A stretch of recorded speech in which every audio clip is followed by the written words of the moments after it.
আসসালামু আলাইকুম ওয়া রাহমাতুল্লাহি ওয়া বারাকাতুহু। আপনারা কেমন আছেন? আলহামদুলিল্লাহি রাব্বিল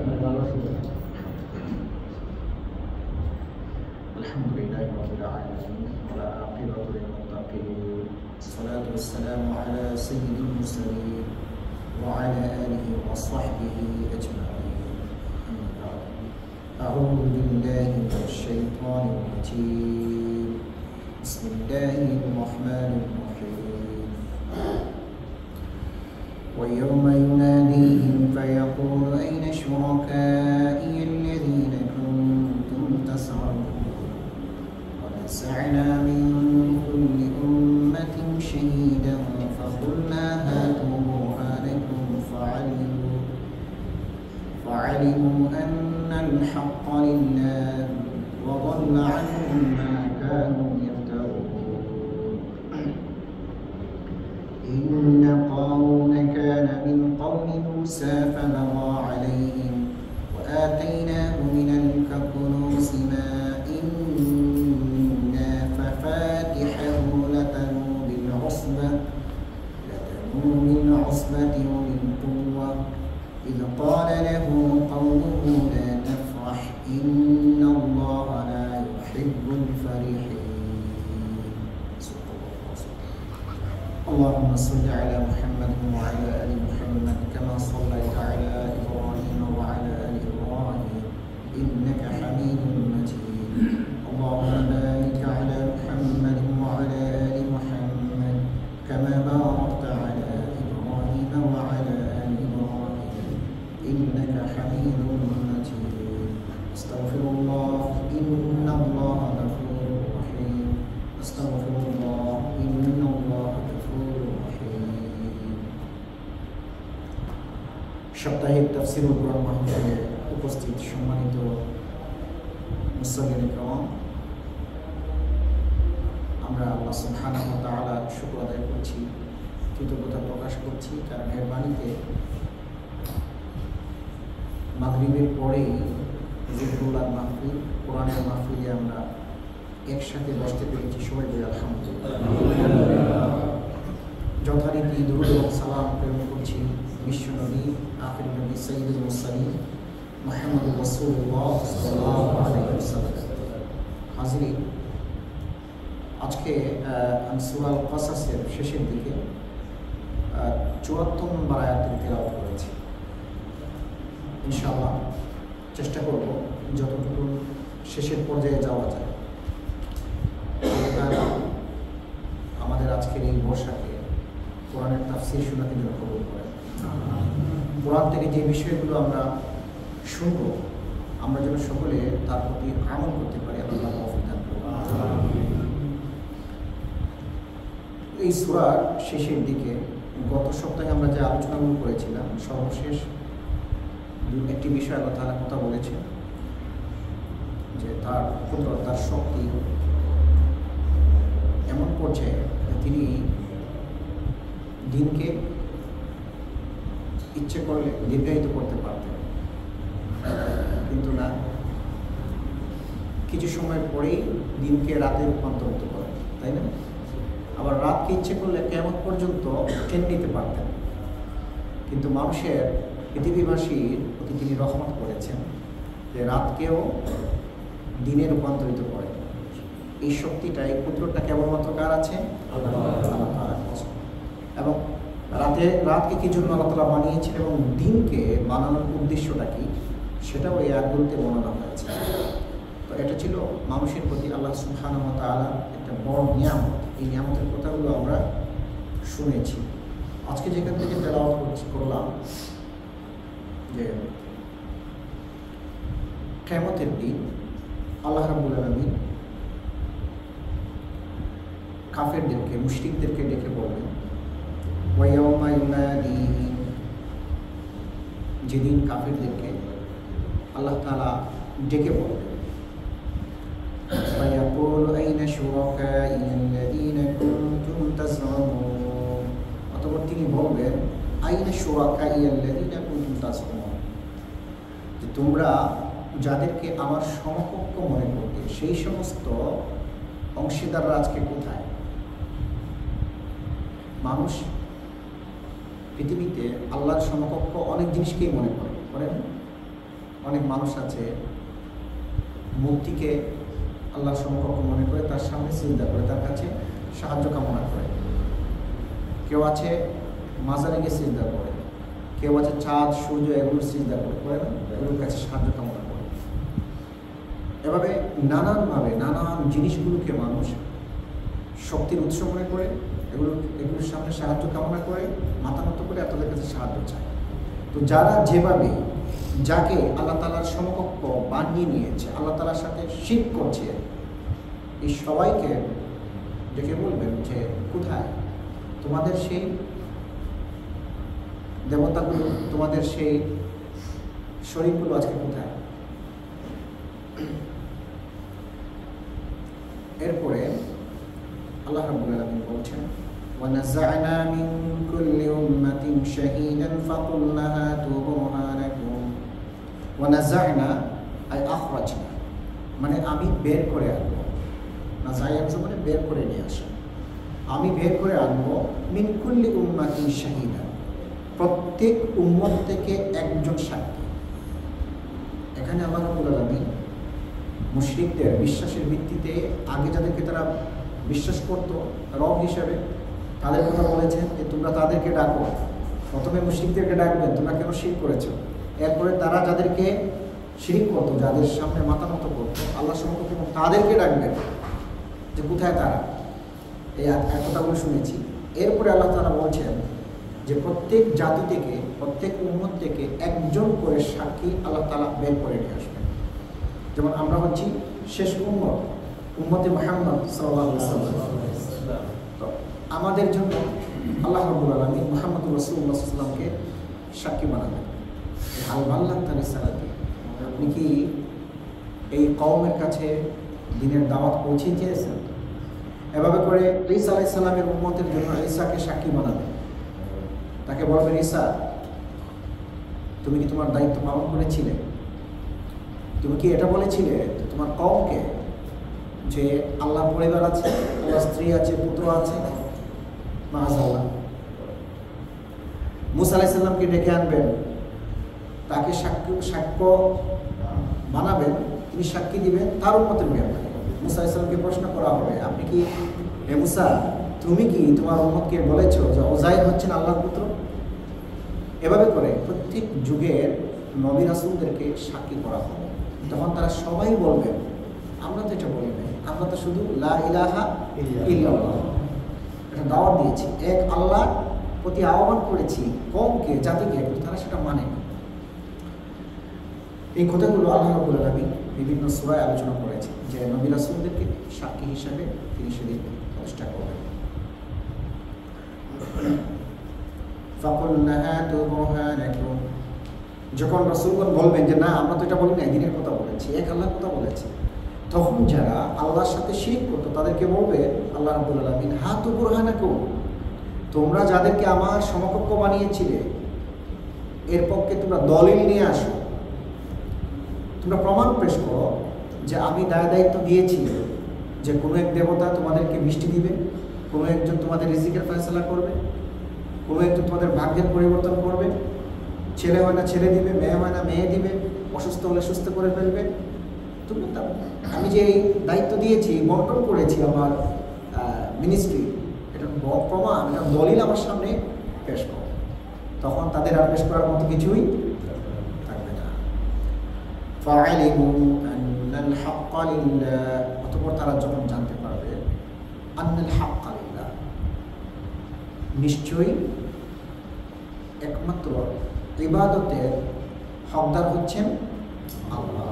যাদের কাছে মাথা নত করেছি, যাদের কাছে সাহায্য কামনা করেছি, যাদের কাছে কিছু চেয়েছি, যাদের উপাসনা করেছি, ভুল করেছি। আসলে একমাত্র হকদার কি হচ্ছেন আল্লাহ সুবহানাহু ওয়া তাআলা। ততক্ষণে তো অনেক লেট হয়ে গেছে, কিয়ামতের দিন এটা জেনে আর কোনো ফায়দা হবে? আর তো কোনো উপকারে আসবে না। ওয়াদাল্লা আনহুম মা কানু ইফতারুন, ওয়াদাল্লা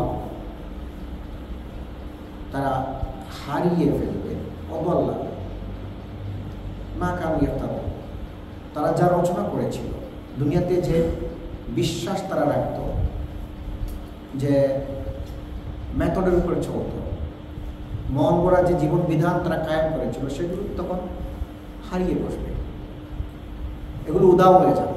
তাদের দেবতা, তাদের বিশ্বাস, তাদের লেখনী, তাদের চিন্তাধারা যা ছিল দুনিয়াতে সব কিছু উদাও হয়ে যাবে। দল্লা মানে উদাও হয়ে যাওয়া, হারিয়ে যাওয়া, দল্লায় দিল হারিয়ে যাওয়া। যেমন কেউ যদি পথ হারায় তখন তাকে বলা হয় দল্লা তরিক, যে লোকটি পথ হারিয়ে বসেছে। তো এমন যদি হয় যে কেউ পথ হারিয়ে বসেছে, এখানে একটা সবের একটা বিষয় জানেন, কেউ যদি পথ হারা হয়ে যায়, পথ খুঁজে পায় না, আপনাকে কিছু জিজ্ঞেস করে যে যাবো আমি তেমনি, অথবা গিয়া দিলাম মানা নিলাম, আপনি বলে দিলেন এখান থেকে এদিকে গিয়ে সোজা এই সামনে গেলেই মারামেলা পেয়ে যাবে, এটা একটা দেখা, আপনি এই জায়গা থেকে বলে দেবেন। কিন্তু একটু মুড়ে যদি যান, গিয়ে ওখানে ভালো করে বলেন যে সামনে গেলে বড় তিনটা রাস্তা আছে, চারটা রাস্তা আছে, চারটার মাঝে একটা হচ্ছে ভালো করে বুঝিয়ে দেন, এটাও কিন্তু পথ দেখানো। আবার যদি সময় থাকে, ঠিক আছে চলেন আমার সাথে, আমি একটু আপনাকে পৌঁছে দেব, এটাও এক ধরনের পথ দেখানো। তো এবারে যদি কোনো পথ হারা ব্যক্তিকে কেউ পথ দেখায়, তাহলে রাসূল সাল্লাল্লাহু আলাইহি ওয়াসাল্লাম বলেছেন এটা হচ্ছে তার জন্য একটা সাদাকা।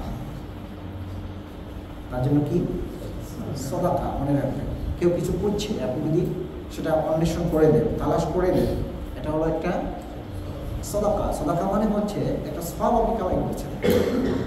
আজকাল মুসলমানরা আমরা কিন্তু এই সাদাকাগুলোকে ভুলে গেছি। মাঝে মাঝে আমাদের সময় আছে হাতে, কেউ কিছু জিজ্ঞেস করে কিন্তু আমরা তড়িঘড়ি করে উত্তর দিই, সঠিকভাবে ভাইকে বুঝিয়ে আমরা বলি না, অনেক মানুষ উপকার লাভ করে না। তো এই জন্য যদি এমন সুযোগ আসে, কেউ কিছু আমাদের জিজ্ঞেস করে, রাস্তা খুঁজে পায় না, রাস্তার কথা আমাদের জিজ্ঞেস করে, আমরা চেষ্টা করব তাকে সুন্দরভাবে রাস্তাটা দেখিয়ে দেওয়া। এই জন্য নিয়ত থাকবে যেন আল্লাহ তাআলা এর বিনিময়ে আমাকে সওয়াব দান করেন।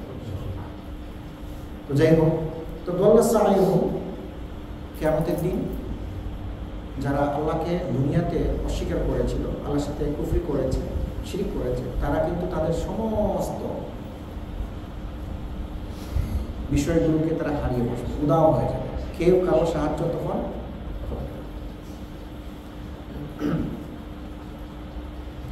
ইন্না কারুন কানা মিন কওমি মুসা ফাবাগা আলাইহিম। এরপরে আল্লাহ রাব্বুল আলামিন এখানে একজন ধনাঢ্য ব্যক্তি, প্রতাপশালী ব্যক্তি, তার কথা উল্লেখ করেছেন যে তাকে কি পরিমাণ ধন সম্পদ আল্লাহ তাআলা দিয়েছেন, কিন্তু সেই ধন সম্পদ পেয়ে সে আল্লাহর প্রতি নাশুকরি করেছে, অকৃতজ্ঞ হয়েছে। আল্লাহ তাআলা সেই নাশুকরির কারণে তাকে ধ্বংস করে দিয়েছে। এই কথাগুলো এখানে বর্ণনা হচ্ছে।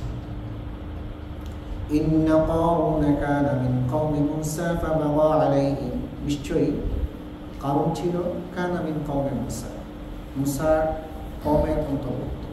মুসার গোত্রের একজন হচ্ছে কারুন। কারুনের নাম শুনেছেন? তো মুসা আলাইহিস সালাম ছিলেন বনী ইসরাঈলের। বনী ইসরাঈলের একজন ধনী ব্যক্তি ছিল কারুন। কোনো কোনো তাফসীরকারক বলেছেন যে কারুন হচ্ছে মুসা আলাইহিস সালামের চাচাতো ভাই। কি ভাই? চাচাতো ভাই। এখানে একটা বিষয় আমরা আমাদের জন্য শিক্ষণীয়, সেটা হলো বংশের সম্পর্ক কখনো আমাদেরকে নাজাত দেবে না। বংশের সম্পর্কের কারণে কেউ মুক্তি পাবে না। যদি তাই হতো তাহলে কারুনকে আল্লাহ রাব্বুল আলামিন ধ্বংস করতেন না। মুসা আলাইহিস সালামের চাচাতো ভাই, তাকে ধ্বংস করার তো কোনো প্রশ্নই ওঠে না।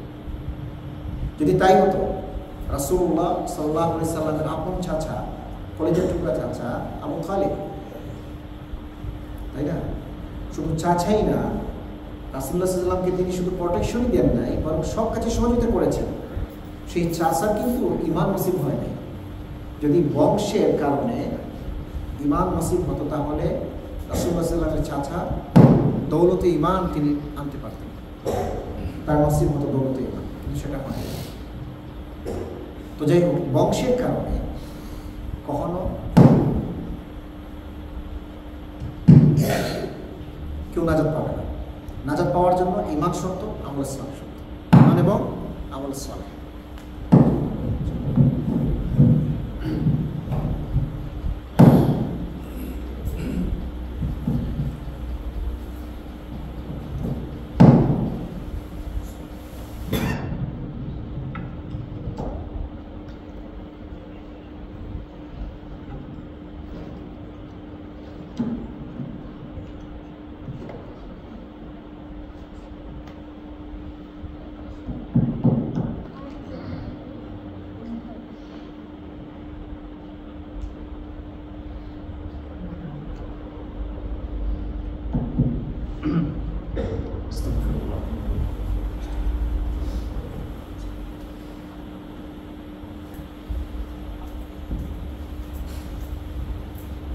তো যাই হোক, আল্লাহ সুবহানাহু ওয়া তাআলা কারুনের কথা বলছেন যে সে ছিল মূসা আলাইহিস সালামের চাচাতো ভাই। তো সে কি করলো? ফাবাগা আলাইহি। কারণ মূসা আলাইহিস সালাম এবং তার কওমের সাথে বাগা মানে হলো সে বাগাওয়াত করলো, আর একটা অর্থ হচ্ছে জুলুম করা। সে তার কওমের প্রতি জুলুম করলো। তো বিষয়টা কি? বিষয়টা হলো এমন যে যেহেতু কারুন ছিল ধনাঢ্য ব্যক্তি, ফেরাউন সেই কারুনকেই মূসা আলাইহিস সালাম এবং তার কওমকে শাসন করার কিছু দায়িত্ব দিয়ে দিল, এবং সে দায়িত্ব পেয়ে সে সাধারণ মূসা আলাইহিস সালামের কওমের প্রতি সে জুলুম করা শুরু করলো, সে জালিম হয়ে গেল। এই কথাগুলো আল্লাহ তাআলা এখানে বলছেন। وآتيناه من الكنوز ما إن مفاتحه لتنوء بالعصبة أولي القوة وآتيناه, আমি তাকে দান করলাম। আল্লাহ তাআলা বলছেন আমি তাকে দিলাম মিনাল কুনুজ। কানজুনের বহুবচন হচ্ছে কুনুজ, অর্থাৎ ধন সম্পদ, গুপ্তধন থেকে শুরু করে যত ধরনের ধন সম্পদ আছে আল্লাহ তাআলা বলছেন আমি কারুনকে এটা দান করেছি। ইন্না মাফাতিহাহু লাতানু বিল উসবাতি উলিল কুওয়া। এরপর আল্লাহ তাআলা বলছেন যে তাকে কি পরিমাণ ধনসম্পদ আল্লাহ তাআলা দিয়েছেন তার একটা আইডিয়া আমরা এই জায়গা থেকে লাভ করতে পারি। আল্লাহ তাআলা বলছেন মাফাতিহাহু লাতানু, যে সেই ধন সম্পদগুলো যে গোডাউন ছিল এগুলো রক্ষণাবেক্ষণ করার জন্য তালা লাগে না? আপনাদের বাসায় যে টাকা পয়সা থাকে, স্বর্ণ অলংকার থাকে, এগুলো কি লক করে রাখেন না? এগুলো লক করে রেখে তারপর চাবি তো সাথেই রাখেন নাকি, বা একটা সেফ জায়গায় রাখেন। তো এটাকে মাফাতিহ বলা হয়। মাফাতিহ মানে চাবি। মাফাতিহাহু লাতানু বিল উসবা ইলাল উলিল কুওয়া। এই ধন সম্পদের চাবিগুলো বহন করার জন্য লাতানু বিল উসবা, লাতানু হচ্ছে যে একদল মানুষ ঝুঁকে পড়ত, ইলা উলিল কুওয়া শক্তিশালী একদল মানুষ আপনার চাবিগুলো বহন করতে গিয়ে ঝুঁকে যেত। ঝুঁকে যাওয়া বুঝেছ তো? লাতানু তানা ইয়ানু মানে ইয়ানা আনু মানে হচ্ছে ঝুঁকে যাওয়া, সেখান থেকে তানু এসেছে। আপনি দেখবেন যদি ওজনের কিছু কেউ ঘাড়ে নেয়, দেখেছেন বাংলাদেশে অনেক মানুষ ঘাড় দিয়ে ওজনের কিছু বহন করে, কি বলেন কি জানেন আপনারা? দুই পাশে হ্যাঁ যদি যত সোজা মানুষই হোক, শক্তিশালী মানুষ হোক, একদিকে কাত হয়ে যায়, তাই না? যত বেশি ওজন হয় ঘাড়ে নেয়, একদিকে কাত হয়ে যায়। আবার যদি আপনি মাশাআল্লাহ অনেক হৃষ্টপুষ্ট শক্তিশালী একজন মানুষ, যখন হাতে 20 কেজি 15 কেজি অথবা 25 কেজির কিছু একটা নেবেন, দেখবেন একদিকে ঝুঁকে পড়েছে। তো এটাকে লাতানু বলা হয়।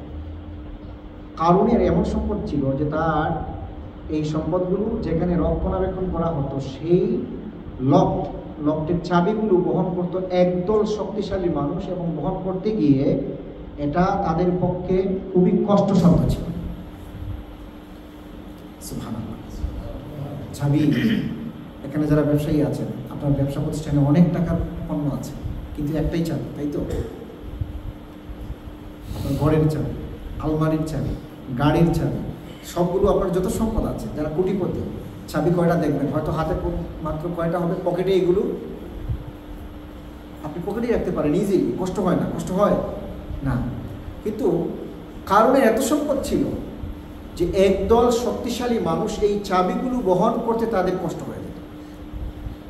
সুবহানাল্লাহ, কি পরিমাণ সম্পদ আল্লাহ তাআলা কারণকে দান করেছেন, আইডিয়া পাওয়া যায়। আল্লাহু আকবার। إذ قال له قومه لا تفرح إن الله لا يحب الفرحين। প্রত্যেক যুগে কিছু ভালো মানুষ থাকে যারা কেউ যদি খারাপ আচরণ করে, মানুষের প্রতি জুলুম করে, মানুষের প্রতি অন্যায় অবিচার করে, তখন সেই মানুষগুলো উপদেশ দেন, উপদেশের বাণী শোনা, বাবা এটা ঠিক করছো না, তোমরা এটা ভালো করছো না, এটা কারো জন্য কল্যাণ বয়ে আনবে না, তুমি একটু শান্ত হও, এরকম বলে না? যুগে যুগে এবং সব সময় আমাদের সমাজে, আমাদের দেশে, সব জায়গায় এমন মানুষ কিন্তু আছে না? যদিও তাদের সংখ্যা কম, তারা একটু দুর্বল, কিন্তু তারা এটা বলেই যায়। তো এভাবে করে সেই সময়ে কারণের সময়ও এত প্রতাপশালী কারণ, ওই সময়ও কিছু ভালো মানুষ ছিলেন যারা কারণকে এখন নসিহা করছেন, উপদেশ দিচ্ছেন। তার মাঝে কয়েকটা নসিহা করেছেন। একটা হচ্ছে إذ قال له قومه لا تفرح إن الله لا يحب الفرح। প্রথম কথা হচ্ছে লা তাফরাহ, ফারিহা ইয়াফরাহ মানে খুশি হওয়া, আনন্দিত হওয়া, উদ্ভিদ মানে কি বলে আপনার এক্সাইটিং, যেটা এমন বেশি আনন্দ লাভ করা যে আনন্দের কারণে আত্মহারা হয়ে মানুষের প্রতি জুলুম করা হয়, ধরানে সরা জ্ঞান করে, মনে করে আমি দুনিয়ার সব কিছু শাহেনশাহ, এবং এইটা মনে করতে গিয়ে মানুষের প্রতি সে জুলুম করা শুরু করে দেয়, সে অহংকার করে। এই জন্য এটাকে এই তাফরাহ শব্দের অর্থ হলো তুমি অহংকার করো না, বড়াই করো না, এই অর্থে আমরা নিতে পারি। অহংকার করো না বা দাম্ভিক আচরণ করো না, দম্ভ করো না। কেননা আল্লাহ রাব্বুল আলামিন ইন্নাল্লাহা লা ইউহিব্বুল ফারিহিন, যারা দম্ভ করে বেড়ায় আল্লাহ তাআলা তাদেরকে মহব্বত করেন। ইন্নাল্লাহা লা ইউহিব্বুল ফারিহিন, ইন্নাল্লাহা লা ইউহিব্বুল মুতাকাব্বিরিন। তো এভাবে করে যারা বিন্দুমাত্র দম্ভ অহংকার অন্তরের মাঝে রাখে, আল্লাহ রাব্বুল আলামিন তাদেরকে কি করেন না, পছন্দ করেন না। তো তার কওম কিন্তু কারণকে একটা উপদেশ দিল, তুমি অহংকার করো না, তুমি দম্ভ করে জমিনে চলো না। দ্বিতীয় যে উপদেশ সেটা হলো ওয়াবতাগি ফীমা আতাকাল্লাহু দারুল আখিরাহ। ওয়াবতাগি মানে হলো তুমি তালাশ করো, অন্বেষণ করো বা খুঁজো, ফীমা আতাকাল্লাহু দারুল আখিরাহ, আল্লাহ রাব্বুল আলামিন যে সম্পদ তোমাকে দিয়েছেন এটাকে কাজে লাগিয়ে আখিরাতে সুখ শান্তি তুমি অন্বেষণ করো। আল্লাহ তাআলা সম্পদ দিয়েছেন, আল্লাহ রাস্তায় ব্যয় করো। মুসা আলাইহিস সালাম কারুনকে বলেছিলেন আল্লাহ তাআলা তোমাকে অনেক সম্পদশালী বানিয়েছে, তুমি আল্লাহ রাস্তায় ব্যয় করো, মানে যাকাত দাও। তখন সে মুসাকে বলছিল, মুসা তুমি আমার ভাই, তোমার কিছু প্রয়োজন আছে মানে বলে ফেলো যে আমার কিছু টাকা পয়সা লাগবে, আমি তোমাকে দিয়ে দিব। কিন্তু সেটা না বলে ঘুরিয়ে পেঁচিয়ে আল্লাহ রাস্তা ব্যয় করো, এরপরে ওইটা আমি করলাম, শেষে তোমার পকেটেই আসবে, এই চিন্তা ফিকির করে তুমি আমাকে এটা বলছো। তোমার প্রয়োজন হলে বলো, আমি দিয়ে দিব, কিন্তু আল্লাহ রাস্তায় ব্যয় করতে হবে এটা আমাকে তুমি বলো। কি পরিমাণ দম্ভতার মাঝে ছিল, কি অহংকার ছিল। তো তার কওম বলছে যে আল্লাহ তাআলা তোমাকে যে সম্পদ দিয়েছে এটাকে ব্যবহার করে কিভাবে আখিরাতে সফলতা অর্জন করা যায় এই চিন্তা করো। আল্লাহ রাব্বুল আলামিন দুনিয়াতে আমাদেরকে অনেক সম্পদ দিয়েছে, কারণের কথা আমরা এক পাশে রাখলাম, আর সম্পদ দেয় নাই আল্লাহ তাআলা আমাদেরকে দন দিয়েছে। আর কি দিয়েছেন? সুবহানাল্লাহ, কত নিয়ামত। আল্লাহ তাআলা আপনাকে মেধা দিয়েছে, নানান বিষয় আপনি জানেন, এক একজন এক এক বিষয়ে। আমার সামনে যারা বসে আছেন এক্সপার্ট, আপনারা এক এক লাইনে এক্সপার্ট, আলহামদুলিল্লাহ। এগুলো হচ্ছে আল্লাহর পক্ষ থেকে নিয়ামত। যে লাইনে এক্সপার্ট, আপনি বারো করে টেকনোলজি জানেন, তো এই টেকনোলজি ব্যবহার করে কিভাবে জান্নাতে ফায়দা পাওয়া যায়, আখিরাতে ফায়দা পাওয়া যায়, এভাবে ব্যবহার করবেন, এটাকে যেন আপনি কাজে লাগাতে পারেন। এখন টেকনোলজির জ্ঞান জানলেন, টেকনোলজির মাধ্যমে, তথ্য প্রযুক্তির মাধ্যমে আপনি কী করলেন, যে মানুষকে ঠকালেন, মানুষের অ্যাকাউন্টকে হ্যাক করলেন, আইডিকে হ্যাক করলেন, টাকা পয়সা হাতিয়ে নিলেন, তাহলে আখেরাতে কি শান্তি পাওয়া যাবে? না। বরং টেকনোলজির মাধ্যমে কিভাবে মানুষের উপকার করা যায় এই চিন্তা করবেন, এতে করে আখেরাতের ফায়দা হবে। আল্লাহ তাআলা আপনাকে জ্ঞান দিয়েছে, কোনো এক বিষয়ে আপনি এক্সপার্ট, যেই বিষয়ে এক্সপার্ট, আপনি ডাক্তারি জানেন, মানুষের কল্যাণ করুন এ দিয়ে। কিন্তু সেই ডাক্তারিকে যদি আপনি সুযোগ মনে করে যে মানুষের কাছ থেকে কীভাবে টাকা হাতিয়ে নেওয়া যায়, ভুল চিকিৎসা করে অথবা যথার্থ মানের চিকিৎসা না করে কিভাবে টাকা পয়সা উপার্জন করে দুনিয়াতে মালদার হওয়া যায়, এই চিন্তা ভাবনা করে আপনি কাজ করলেন, তাহলে তো আখেরাতে আপনার ফায়দা হবে। বরং এটাকে কাজে লাগিয়ে আখেরাতে কীভাবে সমৃদ্ধি, আখেরাতে কীভাবে আপনি কল্যাণ পেতে পারেন, এই কাজটা আপনি করবেন। একইভাবে আপনার আমার যেই ধরনের সম্পদ আছে দুনিয়ায়, এগুলোকে আখেরাতের জন্য ব্যবহার করতে হবে, আখেরাতের জন্য। তো সেই কথাগুলো কারুনের কওম তাকে উপদেশ দিচ্ছিল। ওয়ালা তানসা নসিবাকা মিনাদ দুনিয়া, ওয়ালা তানসা নসিবাকা মিনাদ দুনিয়া। দেখেন, ধন সম্পদ যেটা আছে, আপনি বৈধভাবে হালাল পথে যত খুশি আপনি ধন সম্পদ অর্জন করতে পারবেন, ইসলাম কখনো আপনাকে এতে বাধা দেয় না। বুঝতে পেরেছেন? বৈধভাবে হালাল পথে যত পারেন আপনি সম্পদশালী হন, ইসলাম কখনো আপনাকে এতে বাধা দেয় না। আপনি শর্ত হলো যথাসময় যথা নিয়মে আপনি ইবাদত করবেন। আল্লাহ নামাজ পড়েছেন, শেষ হয়ে গেছে, আপনি কাজের সন্ধানে বেরিয়ে পড়ুন, এখানে বসে সময় কাটানোর দরকার নেই। ফাইদা কুদিয়াতিস সালাত ফান্তাশিরু ফিল আরদ, নামাজ শেষ হয়ে গেছে, ফান্তাশিরু বেরিয়ে পড়ুন। কোথায়? জমিনে। জমিনে কি জন্য বের হবেন? আপনার রিজিকের অন্বেষণেই তো।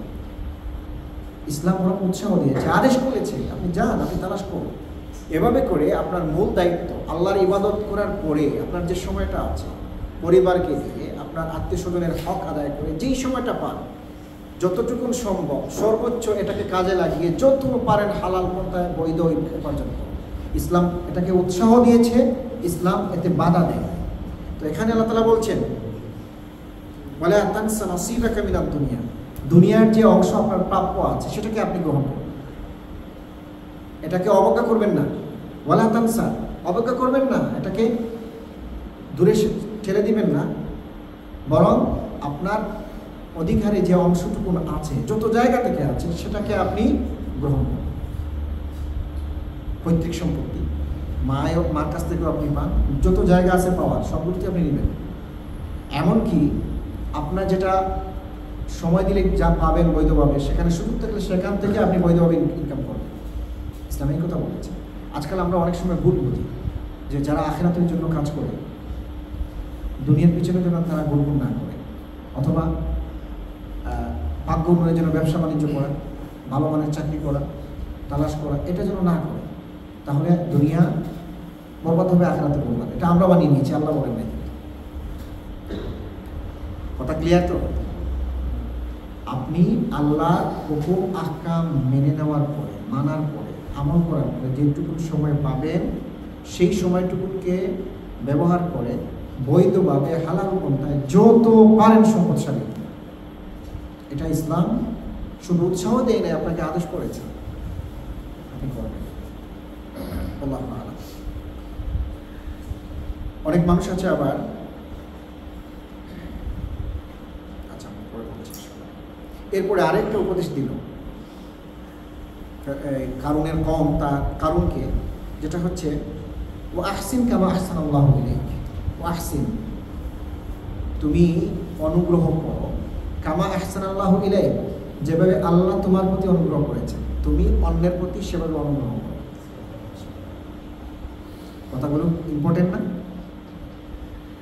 আল্লাহ রাব্বুল আলামিন আপনার ভাগ্যকে সৌভাগ্যশালী আপনাকে করেছেন, আল্লাহ আপনার প্রতি রহমত করেছেন। এই জন্য আপনি 1000 মাইল পাড়ি দিয়ে ইতালিতে এসেছেন, 2 পয়সা কামাই করছেন। আল্লাহ রাব্বুল আলামিন আপনাকে করুণা করেন নাই? ইহসান করেছেন, অনুগ্রহ করেছেন, এটা তো সম্ভব হয়েছে। কত মানুষ যে একটু রুজি কামাই করার জন্য উন্নত জায়গায় যাওয়ার চেষ্টা করে যাচ্ছে, কিন্তু সকলে সেটা নসিব হচ্ছে না। কেউ রওনা দিয়েছে একসাথে 5 জন, সঠিক গন্তব্যে আসা পর্যন্ত 2 জন নাই, গায়েব হয়ে গেছে। কেউ আবার অর্ধপথ থেকে বাড়ি ফিরে গেছে। কেউ আসার পরেও দেখা গেছে তার হায়াত সেভাবে নাই, আসার সাথে সাথে সে দুনিয়া ছেড়ে বিদায় হয়ে গেছে। তো আল্লাহ তাআলা যে এই পর্যন্ত আপনাকে এনেছেন, 2 পয়সা আপনি কামাই করছেন, এটা আল্লাহ তাআলার ইহসান আপনার প্রতি। এই জন্য আপনি সেই ইহসানে আপনি সুখী কীভাবে করবেন? কামা আহসানাল্লাহু ইলাইহি, আপনি অন্যদের প্রতি ওইভাবে ইহসান করবেন। আপনার আপনজন যারা আছে, মা বাবা ভাই বোন আত্মীয় স্বজন পাড়া প্রতিবেশী, গরিব দুস্থ এতিম অসহায় মানুষ, আপনার পকেটে টাকা আছে, আপনি যতটুকু সার্ভাইভ করতে পারবেন বাকি টাকাটা দিয়ে এদেরকে সহযোগিতা করবেন। কারণ আপনার এক সময় কিছুই ছিল না, নিঃস্ব ছিলেন, আল্লাহ তাআলা দিয়েছেন। তো যাদের নাই, এখন আপনার দায়িত্ব হচ্ছে তাদের প্রতি ইহসান করা। তো ফেরাউন কারুনকে তার কওম এটা এই জন্য বলছে যে কারুন দেখো, একসময় তোমার কিছুই ছিল না, তোমার কিচ্ছু ছিল না, আল্লাহ তাআলা তোমার প্রতি ইহসান করেছে, এমন ইহসান করেছে যে তোমার অঢেল সম্পদ হয়েছে। সুতরাং অন্যদের প্রতি জুলুম করো না, বরং মানুষের প্রতি তুমি ইহসান করো, মানুষের প্রতি দয়া করো, মানুষের প্রতি কি করো? অনুগ্রহ। কি চমৎকার উপদেশ! কয়টা উপদেশ দিল বলেন তো দেখি? একটা হচ্ছে তুমি অহংকার করো না, দম্ভ করো না, দম্ভ করে মানুষের প্রতি জুলুম করো, এটা একটা। দ্বিতীয় হচ্ছে আল্লাহ তাআলা সম্পদ দিয়েছেন, এটাকে ব্যবহার করে তুমি আখিরাতে সফল হওয়ার চেষ্টা করো। 3 নম্বর উপদেশ কি? না, তোমার হক যতটুকু আছে সম্পদে সেটা তুমি গ্রহণ করো, এতে কোনো সমস্যা নেই। আর মানুষের প্রতি তুমি অনুগ্রহ করো, ইহসান করো, যেভাবে আল্লাহ তোমার প্রতি ইহসান করেছে। এই কথাগুলো বললেন। এরপরে আরও একটি বিষয় তারা পরামর্শ দিল, সেটা হলো ওয়ালা তাবগিল ফাসাদা ফিল আরদ ইন্নাল্লাহা লা ইউহিব্বুল মুফসিদিন। ওয়ালা তাবগি, আর তুমি অন্বেষণ করে এই জমিনে ফাসাদ মানে হলো বিপর্যয় সৃষ্টি করো না, বিপর্যয় খুঁজে বেরিও না। যেই জিনিসগুলোর কারণে ফাসাদ সৃষ্টি হয়, মানুষে রক্ত কি হয়, যুদ্ধ হয়, লড়াই হয়, সংগ্রাম হয়, মারামারি হয়, এই জাতীয় কাজগুলো তুমি জমিনে করো না। ইম্পর্টেন্ট কথা বলছে। এরপরে বলছেন ইন্নাল্লাহা লা ইউহিব্বুল মুফসিদিন, আল্লাহ তাআলা যারা ফাসাদ সৃষ্টি করে তাদেরকে পছন্দ করে। ফাসাদ সৃষ্টি নানানভাবে আমরা করে থাকি, কখনো করে প্রত্যক্ষভাবে, কখনো পরোক্ষভাবে। দুজনকে লাগিয়ে দেয় কান কথা দিয়ে, ছোটো কথা দিয়ে, দুজনের মাঝে ঝগড়া বাঁধায়, এরপরে 2 জন থেকে 3 জন, 3 জন থেকে 4 জন, এভাবে করে পরিবারে সমাজে পুরো এলাকাতে ছড়িয়ে পড়ে ফাসাদ। যারা এই কাজগুলো করবে, গোড়াতে যারা এ ধরনের ইন্ধন দিবে, আল্লাহ রাব্বুল আলামিন তাদের পছন্দ করেন। সাবধান যেন আমরা করি, আমরা যেন এই জাতীয় ফাসাদ সৃষ্টি হয়, ফাসাদ তৈরি হয়, বিপর্যয় তৈরি হয়, এই জাতীয় কোনো কাজ যেন আমরা না করি। যদি এটা করি তাহলে এটার মূল হোতা হচ্ছে কারণ থেকে এই কাজগুলো এসেছে, সেই ফাসাদ সৃষ্টি কত জমি। তো কারণের চরিত্র কিন্তু আমাদের সাথে মিলে যাবে। আল্লাহ রাব্বুল আলামিন আমাদেরকে এই ফাসাদ থেকে আমরা যেন বাঁচতে পারি সেই তৌফিক দান করুন। এতক্ষণ পর্যন্ত তাকে উপদেশ দেওয়া হলো, ভালো কথা শোনানো হলো। এবারে কারণ কি বলে, এবার একটু শুনুন। কারণের কথাগুলো আল্লাহ তাআলা আমাদের ইবরতের জন্য কোরআন কারীমে কোট করেছে। কারণ বলছে ক্বালা ইন্নামা উতীতুহু আলা ইলমিন ইনদি। কারণ বলছে নিশ্চয়ই আমার যে সম্পদের কথা তোমরা বলছো এটা আল্লাহ দিয়েছেন, আল্লাহর রহমত এসেছে। না না না না, শুনো, উতীহু আলা ইলমিন ইনদি, এইটা আমার জ্ঞান গরিমার কারণে, আমি এক্সপার্ট ছিলাম, আমি খুবই দক্ষ ছিলাম ব্যবসা বাণিজ্যে বিভিন্ন ক্ষেত্রে, এই জন্য আমি সম্পদ অর্জন করতে পেরেছি। নাউজুবিল্লাহ। উতিতুহু মানে আমি পেয়েছি বা আমাকে দেওয়া হয়েছে আলা ইলমিন ইনদি, আমার জ্ঞান দিয়ে, আমার কি বলে দক্ষতা দিয়েই আমি এই সম্পদ অর্জন করেছি। এটা একটা তাফসীর। আর আরও একটা তাফসীর হচ্ছে, কোনো কোনো মুফাসসিরিন বলেছেন, এই জায়গায় সে করে বলেছে আলা ইলমি মিনাল্লাহ, আল্লাহ আমাকে পছন্দ করেই, আল্লাহ জানেন যে সম্পদ কাকে দিলে ভালো হবে, এই জন্য তিনি আমাকেই দিয়েছেন। তোমাদেরকে সম্পদশালী করেন না এই জন্য যে তোমরা সম্পদের মর্ম বুঝবে না, তোমরা এটা রক্ষণাবেক্ষণ করতে পারবে না, তোমরা আসলে আর যোগ্যতা রাখো না, এই জন্য আল্লাহই ভালো জানেন যে কে সম্পদশালী হবে, এই জন্য আমি এই সম্পদের মালিক হয়েছি। এটা হলো দ্বিতীয় তাফসীর। প্রথম তাফসীর হলো সে বলেছে আমি ছিলাম এক্সপার্ট, আমি ছিলাম দক্ষ, আমি মাহির ছিলাম, আমার যোগ্যতা আছে, এই জন্য আমি আমার যোগ্যতার বলেই আমি সম্পদ অর্জন করেছি। আর দ্বিতীয় তাফসীর হচ্ছে সে এটা বলতে পারে যে আল্লাহ জানেন যে কে সম্পদ লাভ করলে কাজে আসবে, এটা জেনে বুঝে আল্লাহ আমাকে পছন্দ করে সম্পদশালী করেছে। এখন আল্লাহ যদি আল্লাহর প্রিয় পাত্র যারা তাদেরকে পছন্দ করেই সম্পদশালী করেন, তাহলে দুনিয়াতে আমরা দেখি যারা অমুসলিম আছে তাদের কাছেই সম্পদ বেশি। যারা আল্লাহকে মানে, আল্লাহর ইবাদত করে, ফরজ হুকুমগুলো আহকামগুলো পালন করে, আল্লাহর আইন ও কানুন মানে, রাসূল ইসলামের তরিকায় ইবাদত করে, এই মানুষগুলোই তো গরিব, তাই না? আর যারা বিলকুল আল্লাহরে মানে, আল্লাহর সাথে শিরক করে, তারাই তো দুনিয়া আছে। তাহলে কারুনের এই কথাটা সম্পূর্ণ, তো যাই হোক, সে দাম্ভিকভাবে এটা বলো, এটা তার হাতের কামাই, এই সম্পদ সেই বানিয়েছে। এরপরে আল্লাহ বলছেন আওয়ালাম ইয়ালাম আন্নাল্লাহা ক্বাদ আহলাকা মিন ক্বাবলিহি মিনাল কুরুনি মান হুয়া আশাদ্দু মিনহু কুওয়া ওয়া আকসারু জামআ। আওয়ালাম ইয়ালাম, সে কি জানে না?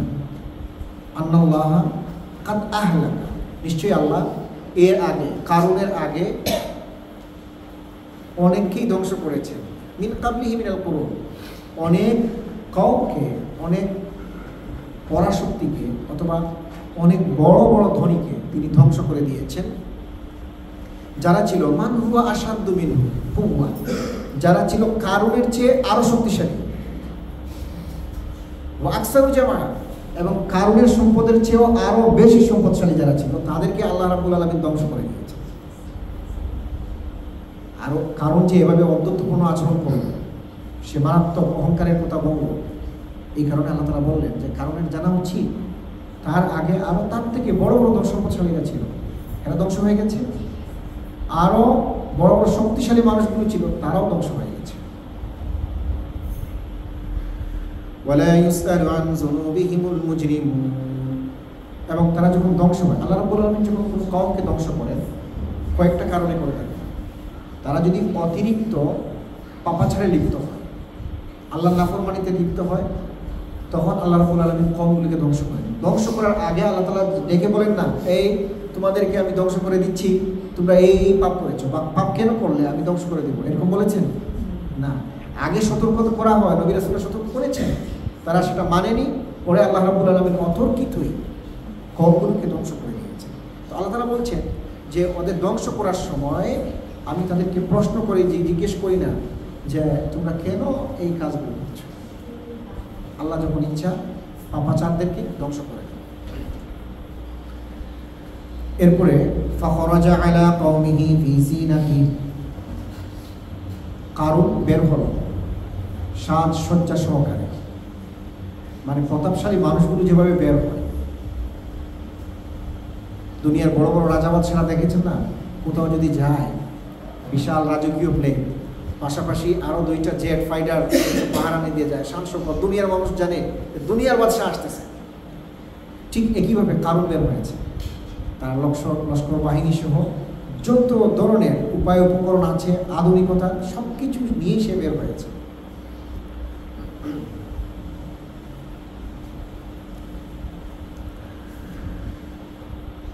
قال الذين يريدون الحياة الدنيا يا ليت لنا مثل ما أوتي قارون আমাদের সমাজে আজকাল কিছু মানুষ আছে, সব যুগেই ছিল, কিছু মানুষ এমন আছে যখন বড় কোনো মানুষকে দেখে, যারা দুনিয়াতে খুব শান সম্পদের সাথে জীবনযাপন করে, তাদের দেখলে আফসোস করে, লোকটা কত আরামে আছে, কত সুখে আছে, আমার যদি এরকম কিছু থাকতো আমি সুখে থাকতাম।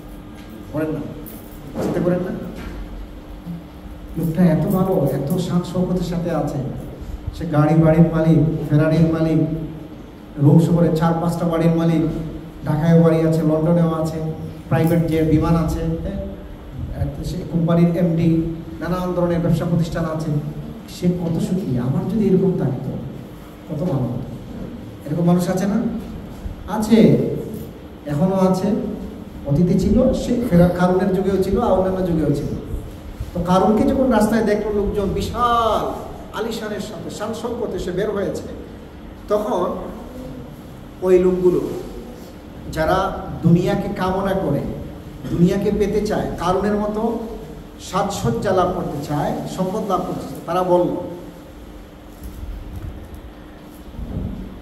ইয়া লাইতা লানা মিসলা মা উতিয়া, যদি আমাদেরকেও কারুনের মতো সম্পদ দেওয়া হতো, আমি যদি এভাবে করে সম্পদশালী হতাম, তাহলে বোধহয় কত আরামে থাকতাম, কত শান্তিতে থাকতাম। কি বলেন, কি তুলনা সে করেছে? মানুষ কি তুলনা করে? এরপরে আল্লাহ তাআলা বলছে ইন্নাহু লাযু হাযযিন আযীম। তখন তারা বলে যে সে তো এমনভাবে সে ধন সম্পদশালী হয়েছে, সে কতই না সৌভাগ্যবান, কতই না সৌভাগ্যবান যে এমন জীবনযাপন সে করছে, লাক্সারিয়াস লাইফ সে লিড করছে। আমরাও কিন্তু মাঝে মাঝে কোনো বিত্তশালীকে দেখলে মনে করি সে খুবই সৌভাগ্যবান। আচ্ছা, সৌভাগ্য বা দুর্ভাগ্য এটার নির্ণয় কি কিসের ভিত্তিতে হবে বলেন? ঈমান এবং আমলের ভিত্তিতে। মনে করো একজন ভাই, সে আপনার সাথে ইতালি এসেছে, একই দিনে এসেছে, একই সময় এসেছে, কিন্তু আজকে সে বিশাল সম্পদের মালিক, আর আপনি আপনার অনেক কিছুই হয়েছে, কিন্তু আপনি স্বাভাবিকভাবেই আছেন, অত সম্পদশালী না, কিন্তু আপনি হালাল পথে আছেন, হালাল বৈধভাবে থাকার চেষ্টা করেছেন, হারামে জড়ান নাই, মানুষের প্রতি জুলুম করেন নাই, এমনভাবেই আছেন। কিন্তু যেই লোকটা আপনার সাথে এসে বিশাল কিছু করে বসেছে, সে নামাজের ধার ধারে না, সে দুনিয়া নিয়ে ব্যস্ত, সে হালাল হারাম কিছুই বুঝে না, মানুষের হক নষ্ট করছে, মানুষের প্রতি জুলুম করছে, এরপরে যখন সমাজে আসে মানুষ তারা সম্মান করে। এখন আপনি যদি মনে করেন যে না, সে কতই সুখে আছে, আসে কি ও সৌভাগ্যবান না? যে এসে বৈধভাবে আছে, আল্লাহরে স্মরণ করে, আল্লাহরে জিকির করে, যা পায় সেটাই হালালভাবে কামাই করে, ও সৌভাগ্যবান। কোনজন সৌভাগ্যবান? দ্বিতীয় ব্যক্তি, সেই সৌভাগ্যবান, কারণ সে দুনিয়ায় থেকে আখিরাতের কাজ করছে, আর ওই লোকগুলো দুনিয়ায় থেকে আখিরাতকে ভুলে গিয়েছে। এই জন্য রাসূল সাল্লাল্লাহু আলাইহি ওয়াসাল্লাম বলেছেন, আল কাইসু মান দানা নাফসা ওয়া আমিলা লিমা বা'দাল মাউত। প্রকৃত অর্থে বুদ্ধিমান ব্যক্তি হলো সেই ব্যক্তি যে দুনিয়ায় থেকে আখিরাতের চিন্তা করে, দুনিয়ায় থেকে পরকালের জন্য কাজ করে, সে হলো বুদ্ধিমান। ওয়াল আজিজু মান আতবা হাওয়া ওয়া তামান্না আলা আল্লাহ। আর প্রকৃতপক্ষে আপনার বোকা মানুষ হলো সেই যে নিজের মনের কথা শুনে, মনের ইত্তেবা করে, মন যা চায় তাই করে। মন চাইছে কারোর প্রতি জুলুম করতে, টাকাগুলো হাতে নিতে, সেটা করে। মন চাইছে কাউকে ধোঁকা দিতে, সেটা করে। মন চাইছে শক্তির মানে কি করতে, প্রয়োগ করতে, সেটা করে। মন চাইছে হারাম করতে, সেটা করে। তো আল্লাহ রাসূল বলছেন আসলে অবুদ্ধিমান না, আসলে হচ্ছে বোকা। প্রকৃত বুদ্ধিমান হলো সেই ব্যক্তি যে নিজের চাওয়াকে কন্ট্রোল করে এবং আখিরাতের জন্য কাজ করে, সে হচ্ছে বুদ্ধিমান। কাজেই আমরা অনেক সময় মনে করি যে অমুক ভাই সে তো অনেক কিছুই করেছে, বিশাল কিছু করেছে, তার 5টা ছেলে আছে, 4টা মেয়ে আছে, মেয়েগুলো ডাক্তার হয়েছে, ইঞ্জিনিয়ার হয়েছে, ছেলেগুলো শাইন করেছে, বড় বড় ব্যবসায়ী হয়েছে। যদি তারা জিজ্ঞেস করেন আচ্ছা এই ছেলেগুলো বা মেয়েগুলো কি তাদের মাঝে ইসলাম আছে, নামাজ পড়ে, রোজা রাখে? ও না, এইগুলো তো করে না, এগুলো ধার ধার, ইসলামের সাথে নাই, নামাজে নাই, রোজায় নাই, মানুষের প্রতি ইহসানও করে না, এইগুলোতে তারা নাই। তাহলে ওই ব্যক্তি কি সত্যিকার অর্থে সৌভাগ্যবান? না, সে সৌভাগ্যবান না, সে দুর্ভাগ্যবান। সে তার সন্তানগুলোকে আখিরাতের কাজে লাগাতে পারে। আর আপনি যে সবর করে ধৈর্য ধারণ করে আল্লাহ তাআলা আপনাকে যা দিয়েছেন সেটার উপর সবর করেই আপনি নিজেকে পরিচালনা করছেন, পরিবারকে করছেন, আপনার সন্তানগুলো যেন মানুষ হয়, আখিরাতমুখী হয়, এই জন্য কাজ করে যাচ্ছেন। আপনি বড় হচ্ছেন সমান। এই জন্য কারো ধন দেখে, কারো দুনিয়ার সাজ সরঞ্জাম দেখে, কারো শৌর্য বীর্য দেখে, ঐশ্বর্য দেখে আপনি কখনো হতাশ হবেন, কখনো তার সাথে তুলনা করবেন। বরং আপনি চিন্তা করবেন আল্লাহ তাআলা যে আপনাকে দৌলত ঈমান দিয়েছে, আপনি যে এখনও আপনি নামাজ পড়েন, সময় মতো যাকাত দেওয়ার চেষ্টা করেন, আপনি আল্লাহর জিকির করেন, কোরআনের সাথে আছেন, এটা আপনি শুকরিয়া আদায় করবেন যে আল্লাহ তাআলা আমাকে ভালো করে রেখেছে। আমরা শুকরিয়া আদায় করবো না? আলহামদুলিল্লাহ। সম্মানিত হাজিরিন, কথা লম্বা হয়ে যাচ্ছে, আমরা শেষ করে নেব ইনশাআল্লাহ তাআলা।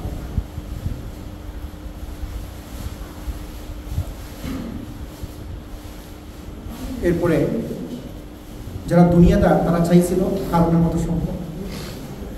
وقال الذين اوتوا العلم ويلكم ثواب الله خير لمن آمن وعمل صالحا ولا يلقاها إلا الصابرون। আর যারা উতুল ইলম, যাদেরকে আল্লাহ রাব্বুল আলামিন ইলম দান করেছেন, জ্ঞান দিয়েছেন, কিতাবের জ্ঞান, কোরআনের জ্ঞান, তাওরাতের জ্ঞান, তখন তো তাওরাত ছিল মুসা আলাইহিস সালামের সময়। তাওরাতের জ্ঞানদারী যারা ছিলেন, অর্থাৎ মুসা আলাইহিস সালামের প্রতি ঈমান এনেছিলেন, যারা বিশ্বাসী ছিলেন, তারা বলল ওয়াইলাকুম, এই শুনো, তোমরা কারণের মতো হতে যাচ্ছ, হায় আফসোস তোমাদের জন্য, তোমাদের প্রতি ঠিক। কেননা সাওয়াবুল্লাহি খায়রুন, তোমরা যদি আল্লাহর কাছ থেকে, আল্লাহর দ্বীনি কাজ করে আল্লাহর কাছ থেকে তোমরা কিছু চাইতে, সেটাই হয়তো তোমাদের জন্য সর্বোত্তম। তোমরা চাইছো কারণের মতো হইতে, না, এটা তুমি ঠিক করো নাই, তোমরা তো ধ্বংস হয়ে যাচ্ছ। লিমান আমানা, তবে যে ঈমান আনবে, ওয়া আমিলা সালিহা, যে ঈমান আনবে এবং আমল সালেহ করবে, আল্লাহ রাব্বুল আলামিন তাদেরকেই সর্বোত্তম প্রতিদান দান করবে, এবং তাদেরটা হলো উত্তম এবং স্থায়ী, তাদেরটা অস্থায়ী না। এরপরে আল্লাহ তাআলা বলছেন ওয়ালা ইউলাক্কাহা ইল্লাস সাবিরুন, তখন তারা বলল, তবে সেই ক্ষেত্রে ওয়ালা ইউলাক্কাহা ইল্লাস সাবিরুন, সেই পর্যন্ত ধৈর্য ধারণ করা সকলের পক্ষে সম্ভব না। যারা সবর করতে পারে, ঈমান এনে আমল সালেহ করে এবং আল্লাহ রাব্বুল আলামিন যেই পরিমাণ তাকে দান করেছেন তার প্রতি ধৈর্য ধারণ করতে পারে, আল্লাহ তাআলা তাদেরকে সর্বোত্তম প্রতিদান দান করবেন। সবর হলো তিন ধরনের। একটা হচ্ছে বিপদ মুসিবতে পড়ে সবর করা, আরেকটা হলো গুনাহ থেকে বেঁচে থাকার জন্য সবর করা। বিপদ মুসিবত তো আমরা বুঝি নাকি, যখনই বিপদ আসে আমরা বুঝি যে সবর করতে হবে, এবং লোকজন সবর করার ওয়াজ করে, অসুস্থ হয়েছেন সবর করেন, এটা আমরা বুঝি। আর গুনাহ থেকে বেঁচে থাকার জন্য সবর কি বলে?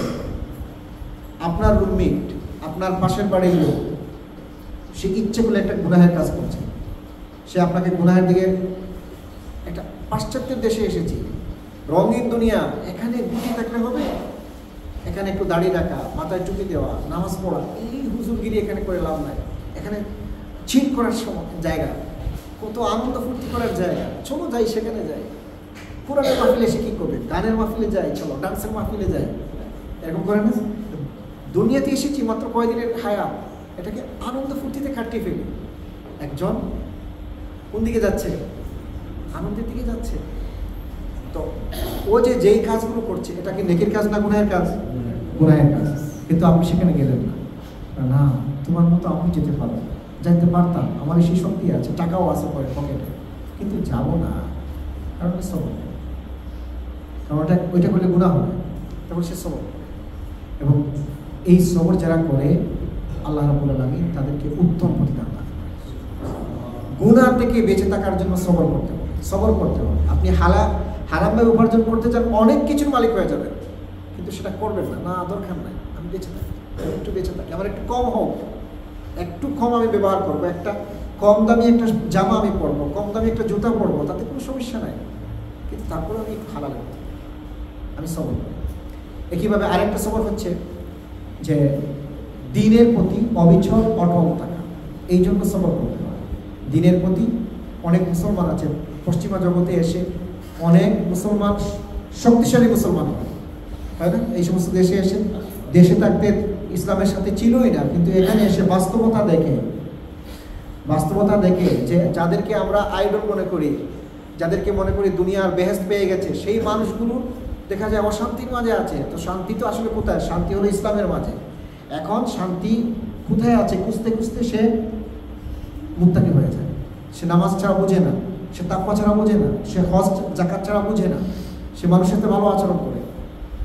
আর অনেক মানুষ আছে দিন নিয়ে আসে, কিন্তু এখানে এসে দিনের উপরে আর অবিচল অটল থাকতে পারে না। তো দিনের উপরে অবিচল অটল থাকতে হলে সবর করতে হবে। আপনি দিন মানেন, অনেক কষ্ট সহ্য করতে হবে, আপনার প্রতি অনেক চ্যালেঞ্জ আসবে, নানানভাবে চ্যালেঞ্জ আসতে পারে, সমাজ থেকে, পরিবার থেকে, এলাকা থেকে, সরকার থেকে, বিভিন্ন জায়গা থেকে। যখনই আপনি দিনের উপরে থাকবেন চ্যালেঞ্জ আসবে। তো ওই অবস্থায় আপনাকে অবিচল অটল থাকতে হবে, সবর করতে হবে। তো এই ধরনের 3টা সবর। তো আল্লাহ রাব্বুল আলামিন যেন সব ক্ষেত্রেই আমরা সবর করতে পারি। আল্লাহ তাআলা তৌফিক দান করুন। শেষ করে দেবো নাকি? 5 মিনিট শেষ করে নেব ইনশাআল্লাহ।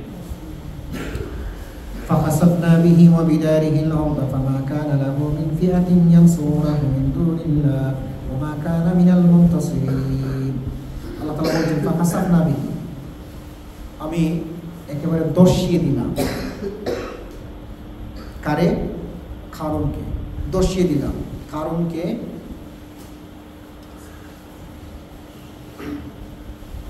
ওবিদারিহিল আরদ, তার ধন সম্পদকে এবং তার ঘর বাড়িগুলোকে জমিনে আমি একেবারেই দর্শিয়ে দিলাম। কারণ সে অহংকার করেছে, মানুষের প্রতি জুলুম করেছে, এই জন্য দর্শিয়ে দিয়েছে।